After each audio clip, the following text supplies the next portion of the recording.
Back at Fort Greene Park in Brooklyn, New York, hanging out with Chris from Propel Bikes. What's up, guys? And we're looking at the Riese Müller Charger GX Rohloff HS. So this is the high-speed version with the 14-gear Rohloff internally geared hub motor. Pretty awesome bike. Retails for $6,119 and weighs in at about 59 pounds with the standard one battery option. But what's so cool about these bikes, a lot of them from Riese Müller allow you to add a second battery pack. Now I've already reviewed the Delight, and that one comes with the interface for a second battery, just standard. You don't have to do anything extra. On this one, you kind of got to know going in, do I want that extra battery pack? And if so, it's $988, not cheap, but then they add that separate mount right here and everything. If you don't have that battery pack, there's actually bottle cage bosses there, so you get a little extra carrying capacity. This bike's already set up pretty well for camping, adventuring. The GX, what does that stand for again, Chris? It's Grand Crossover. Grand Crossover. So crossover, I'm used to hearing that about like fancy sport utility vehicles. Got a rear rack here. It supports 20 kilograms. It's about 44 pounds. It is child seat compatible depending on which seat you've got. And it's located far enough back and out of the way that even with this short travel Thudbuster, you've still got some room. I think it's a pretty capable rack. And it's a slightly thicker tubing. It's also rack time compatible. Chris, do you think this would work with, you know, most clip-on panniers? Yeah, it would work with the standard ones. And I know we were talking about before, because some of those racks are a little bit thicker. This one's no problem. It will work. Primarily, we recommend Ortlieb. They're really great for waterproof. But Ortlieb, also, they make kind of a larger diameter clips if you had a rack with larger diameter. But okay, this will be fine with the standard. That's nice. I love that it's color matched. Blends in a little bit more than if it's just a black thing. You can see the fenders. These are SKS fenders, 65 millimeter width, so they're going to give you better protection on these knobby tires. And then this interesting Bibia, like adjustable rubber strap. Pretty cool, so you could tie things down. Comes with this Abus Bordeaux 90 centimeter folding lock, and I like where they've positioned this back here. Again, not going to collide with the seat. You're still going to be able to get it fairly low, not as low as if this was a standard seat post, but then that raises it enough. I mean, it's a well put together bike, really well thought out. And then another paint matched rack in the front. This one steers with you, and it says maximum load 3 kilograms. That's not a lot, right? 3 kilograms? Yeah. So what would you use this rack for? I think, so actually in some of their advertisements, they have kind of set up with like a sleeping bag or that sort of thing. Because it's really the kind of touring bike. You want to really go long distances, maybe camp with it. And it's interesting to ride around New York City and you see people like that woman down there riding with a child seat built onto her bike. You know, a lot of times I'm talking about comfort because you tend to go faster and further, even with a normal Class 1 electric bike. Well, the one we're looking at here is Class 3, so that means you can go up to 28 miles per hour. That's pretty fast, and especially if you are, you know, touring on a little bit of roughed up sidewalk like we're on here, the occasional packed earth path, or just a street. In New York City, some of the streets are a little rough. So I really like the tire setup. It's 100 millimeter travel on that air fork up front. You do have lockout, so you can kind of firm up the ride. The short travel seat post suspension, I'm constantly calling these out. This is 33.9 millimeter diameter. It comes with a little shim right in there that adapts it to 34.9 millimeter. So the bike itself is 34.9 millimeter. That's pretty fat, and that's what a lot of these Riese Müller bikes have. I think they're just designed to be sturdier that way. And then the pedals, you know, they've got these cage style, is what I call them. A little bit more aggressive. You know, I still sometimes consider upgrading to larger platforms. You get more surface area if you have bigger feet, but these aren't bad. They're better than the rubberized pedals, and that one has custom stuff, so I'm going to leave that out at the moment. Got that front fender. I was talking about the rear one a minute ago. These tires, they're 27.5 by 2.35, so that's big. And it's an interesting tread pattern. It's almost flat from the side, but you've got these good nubs, so maybe there's an efficient rolling path in the middle with a little bit of grip on the sides when you're going off-road. Also, the MD40s from Alex Rims, 40 millimeter width on both of the ribs. Very cool. Quick release on the rear as well as the front. The front has a through axle, so that's going to beef it up a little bit, give you a little bit more strength. Longer handlebars, longer stem, 100 millimeters. This is the medium size frame, by the way. It does come in 3 sizes. It comes in 2 colors, and we're looking at curry here, which is almost like a mustard yellow or something. Kind of an earthy tone is how I would describe it. It also comes in black matte. Is what they call it. And I love the, Brooks leather saddle here. You've got the corkified rubber ergon GP3s with bar ends or bull horns or whatever, so you can change it up. If your hands are getting a little fatigued from riding and you have been hitting some bumps, that's really nice. The brakes are a big highlight for me. These are Shimano Dior XT with tool-free adjustable reach, so you don't even have to bring a tool. You can tweak those on the go. And again, I think that's probably to give your hands a bit of a break, or if you're wearing gloves, or if you're someone with smaller hands, certainly you want to set those up right to begin with. A little bit nicer on the rotors, and calipers, Shimano Dior XT, front and rear, 180 millimeter, very capable. We've got a Plesher kickstand. These are nice, they kick up, they stay out of the way. It's not going to be there colliding with your pedals at all if you have to move these around for whatever reason. I just think about that. Sometimes you're parking and some of the lower end bikes have a kickstand right here. It collides. It can get a little bit annoying that way. So just a good setup overall, and a lot of that weight, low and center, especially if you're only with 1 battery, it's a 500 watt-hour pack. That's a lot. That's above average, definitely. The older Bosch power packs were only 400 watt-hours, so you're getting 25% increase with just that single battery. But on high-speed e-bikes, you tend to burn through that a little bit more. So I love that the wires and everything are internally routed, because if you are going off-road a little bit, you don't want to get any snags. I was mentioning that the weight's low and center. If you end up upgrading to that second pack, you'll really increase your range. And with the speed pedelec, you're riding faster, you're burning through that energy a little bit more, and a 60-pound bike potentially loaded up with gear. It's a nice option to have on a bike like this. It does feel very stiff. It only comes in this high step frame style, and I think they really need to do that in order to keep the frame solid feeling. Back to that 15 millimeter through axle up at the front, tapered head tube, very strong, just a good setup all the way around.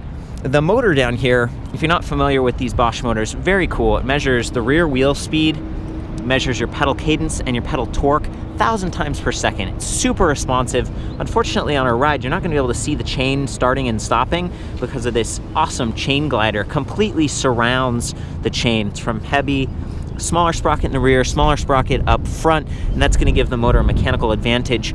It spins about 2.5 revolutions for every crank revolution. And then back here, this is a highlight. So this is the Rohloff Speed Hub. It's got 14 gears. You can see 500 by 14, and they say a 540% gear ratio. So we're talking about these internally geared hubs, or what was the other one? It's from New Vinci. Yeah, they call it the N380 because it has a 380-degree gear ratio. So this is even more than that. I believe you can shift at standstill like this, but while you're riding, if you're pushing it all, you can't really shift. I was trying, and I think it kind of blocks you. It doesn't want to grind itself up. But it's actually one of the tougher internally geared hubs, as I understand it. A lot of people do use it for touring. Do you have anything to add? Yeah, I mean, it just has a really wide range. You have that super low gear and the super high gear. So if you want to pedal into those higher speeds, you're going downhill, you want to keep a higher cadence and that sort of thing, you're certainly capable of doing that. And it's one of the most robust hub systems out there, and very low maintenance. You just have to change the oil every so often, but outside of that, it's pretty simple to maintain. I don't know how much those weigh. I wish we knew, because it probably weighs more than if you got the standard derailleur, whatever. But it's sealed. It's complete. It's almost like that chain cover. It's not going to get beat up as much if your bike tips, and there's nothing to bang up here. There's no derailleur hanging down, and it's just a slimmer profile. So that's nice. We've also got a flick bell. Almost looks like it's snowing a little bit right now. We have a little snow going on. Time for an adventure. And then the display panel. So I love this thing. It is removable. So if you're on an adventure, to work and you've got to park this thing at the rack during the week, you take your battery off, you take your display off. Easy to bring with you. Great to charge that inside with you. The charger is a 1.7 pound 4 amp charger, quicker than average. Most chargers are only 2 amps. Here's the port where you plug it in, a nice little LED indicator on the side giving you some feedback, and there's a handle at the top so you can carry this thing easily. Also, I believe that the lock is keyed to the battery. Do you know if that's the case on this one, Chris? Yes, this one is. Yeah, that's nice. So you only need to worry about one key. So back up here at the display, I've already turned it on. You can see that there's a battery indicator with 5 ticks. There's speed, and then a little chart here off to the right. Right now, assist is off. You can go to Eco, Tour, Sport, or Turbo. So 4 different levels of assist. Turbo is gonna, go the fastest, but it's also gonna wear your battery down quicker. And there's this great range readout here if we cycle through.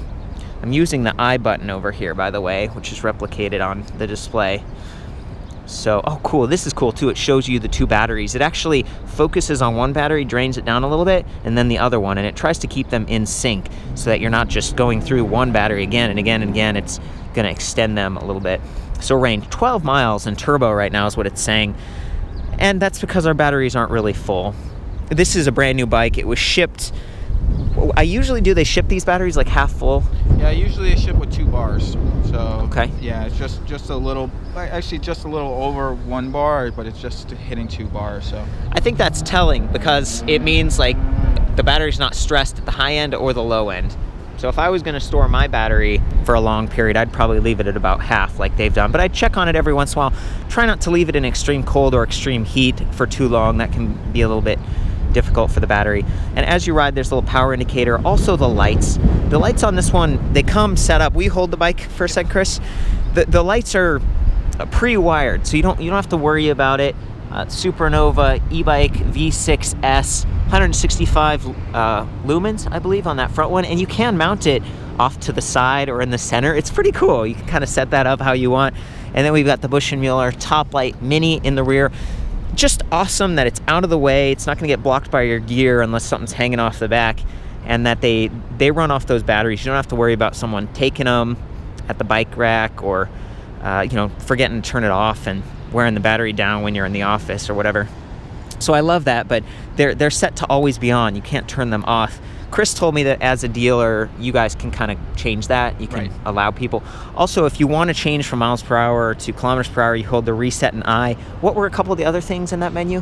You could change the language, change the time. You could change the time type if you want 12 hour, 24 hours. Oh, like military timing. Okay. And, yep. It's nice. There's a lot of features. I'm getting better and better at this display. So also walk mode I noticed was enabled here. If you press it, it's at the top edge of the display, and then you hold the plus button for a second.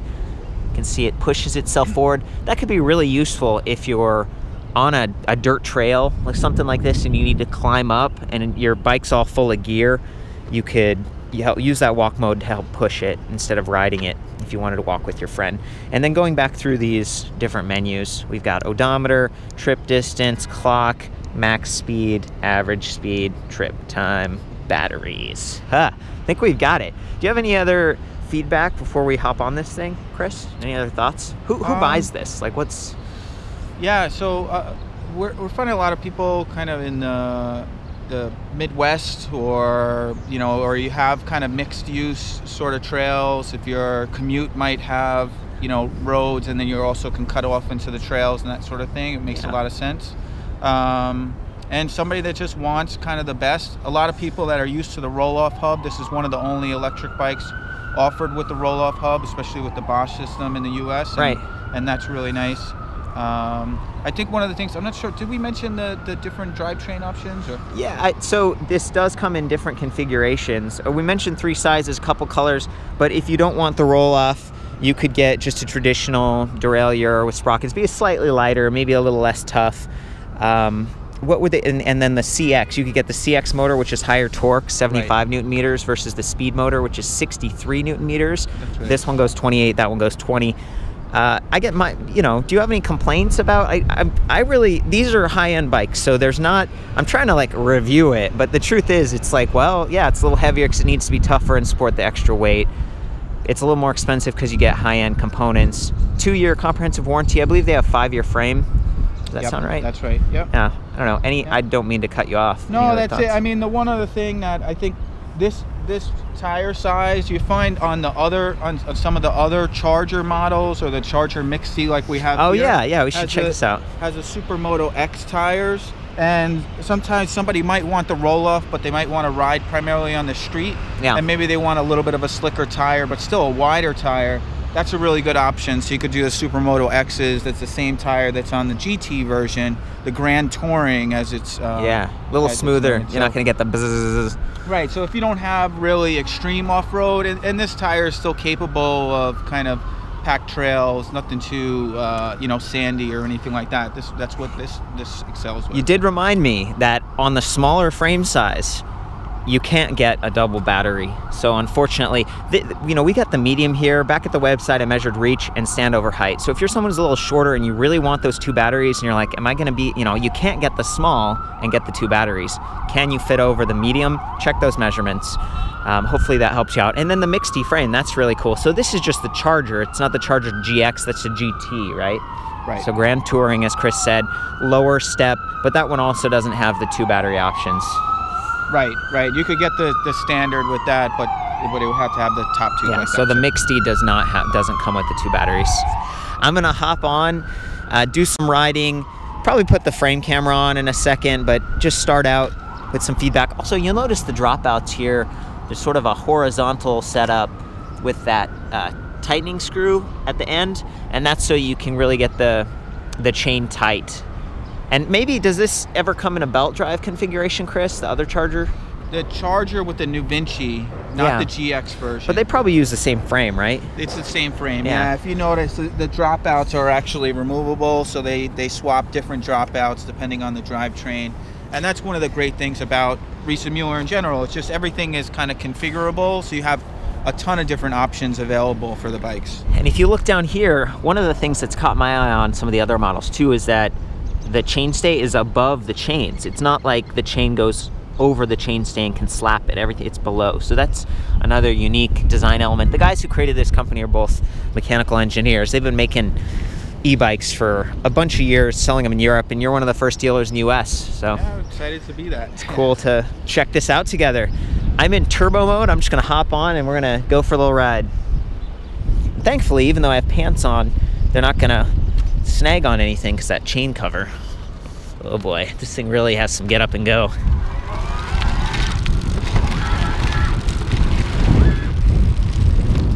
Need to shift gears, but I'm gonna have to change up on my hands. Whoa boy. Feeling pretty solid. It's a little heavier at the front, so riding with no hands, I'm trying to be careful. And then see, I can't really shift right now because it's under load. The Bosch system has shift sensing, which is now supposed to be sensing internally geared hubs.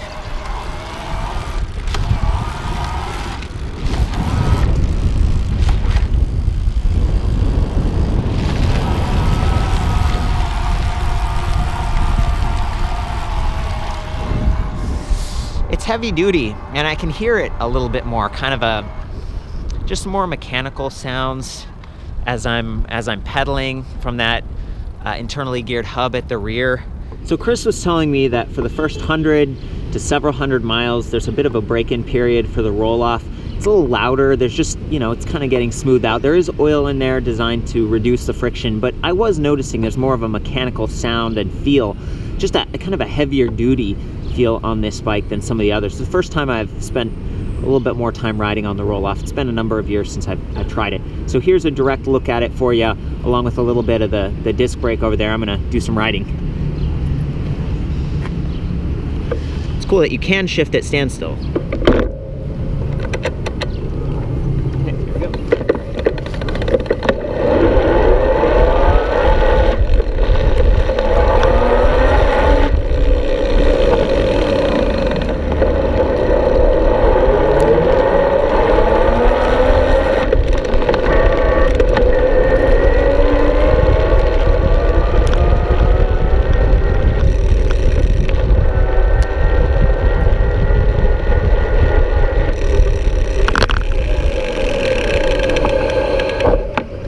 And again, you won't be able to see it, but inside the chain's going to be going around. You might be able to see the silver sprocket here starting and stopping, and that should help you understand how quickly the motor responds. It's just super fast. Those signals I was talking about earlier, it's measuring them 1,000 times per second, and you really feel it.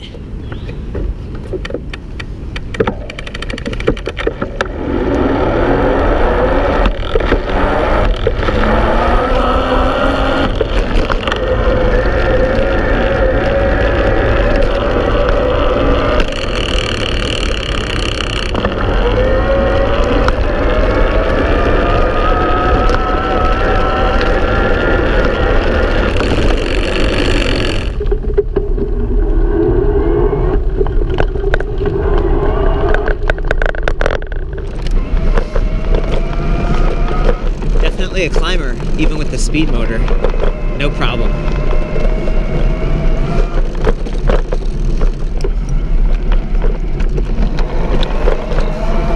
Yeah, there's a noticeable pause. I have to let off, really not be pushing to shift gears. It feels very robust, but compared to the new Vinci where you can shift any time, it's a bit different.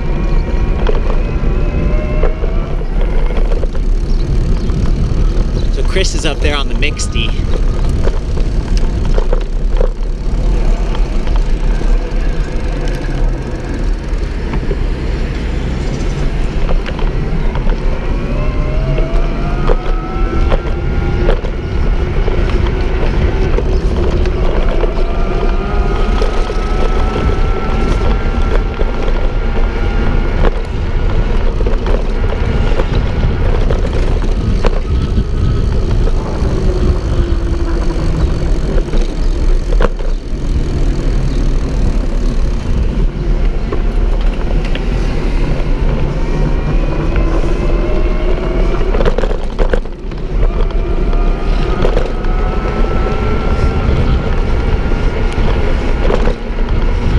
We're at 25.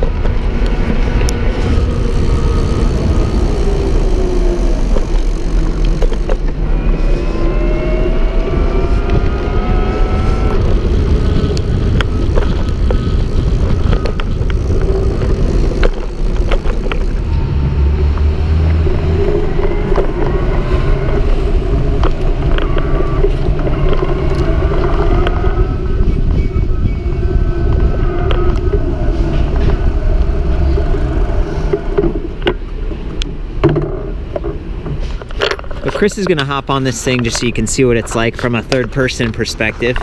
Go for it.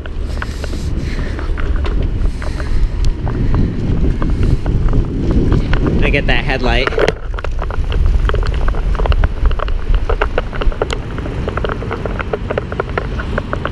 Nice. There's the back.